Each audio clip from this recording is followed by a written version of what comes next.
Hello friends, thank you for coming today. My name is Hương and in this channel I am documenting my journey learning the ukulele as a beginner. Now from the title of the video you could surely tell that I am going to talk about my progress in the third month. To be honest though, throughout the most part of the month I didn't feel like I have any good thing to share with you at all. My learning experience has been all over the places and I was not so proud of myself until one good thing happened at the end of the month that could have turned everything around and helped me end the month in a good note. So let's get started.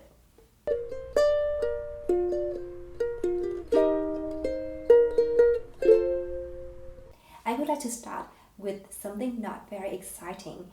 But if you are a beginner to the ukuleles or any other instrument out there, you may find yourself in the same situation.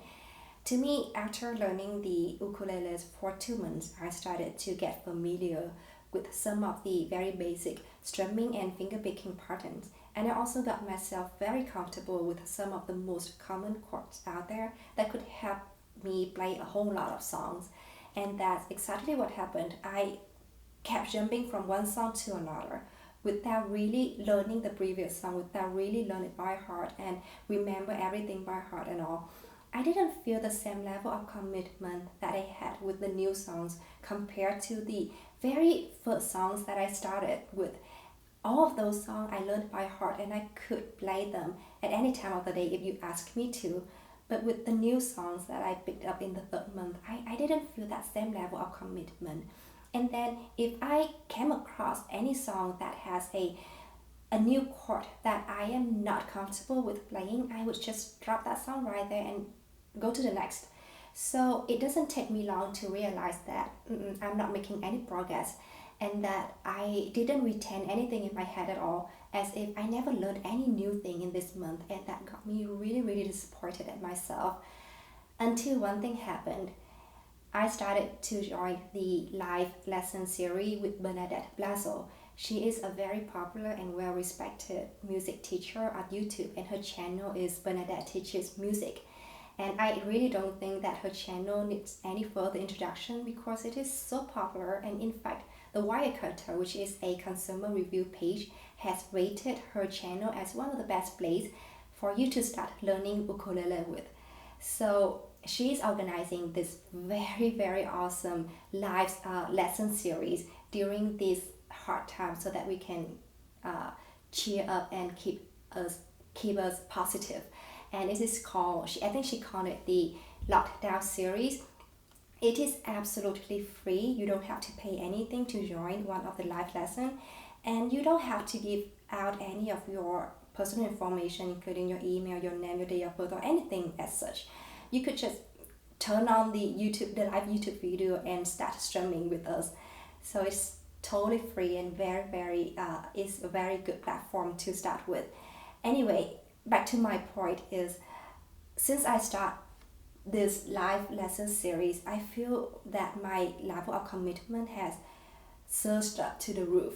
I feel like, okay, there's a teacher that is teaching me something, I better give commitment to my own practice. So the nerd inside me just came right back, and I got right back to that school mode all over again. And that is a great feeling, to be honest. But the most important thing that I learned from her lessons is that with every song that you practice, with every song that you picked up, you need to own it. You need to give it a life by altering the strumming patterns, the finger picking patterns, so that you can create a flow of emotion that conveys your feeling toward the song, toward the music, toward the stories behind every single song. Now that sounds very vague and somewhat difficult to a beginner, but it all came down to one point. You need to add variation. And how you add it really depends on how you feel toward the song. So typically for me what works best is that I would typically start a song with a very soft and gentle strumming finger picking patterns, and then toward the chorus I would start to play with a strumming pattern to make it a little bit more lively. Sometimes I would add some jerking and some scratching patterns here and there to make it a little bit more upbeat, or sometimes I add in a sudden stop to create some dramatic effect. So I'll give you an example right here, and this is a small part from the song My Heart Will Go On from a very iconic movie back in the 90s, Titanic. Once more, you open the door, there you see that my heart does go on and on.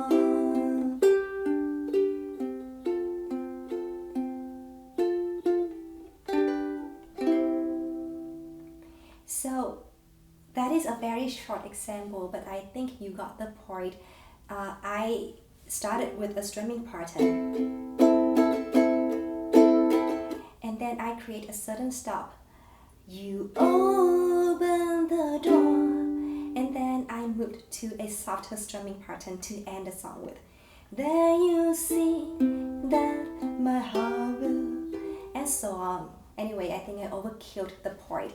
But so that is how you create your own blueprint for the song. You give it a life, and that idea really made learning a lot more excited. I got so excited.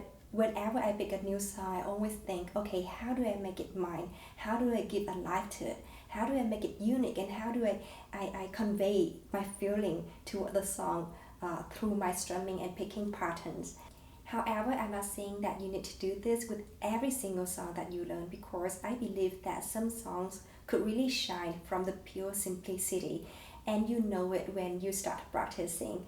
The real point is that you need to give your emotion into the song, and don't be afraid to use what you already know into one song and spice it up a little bit.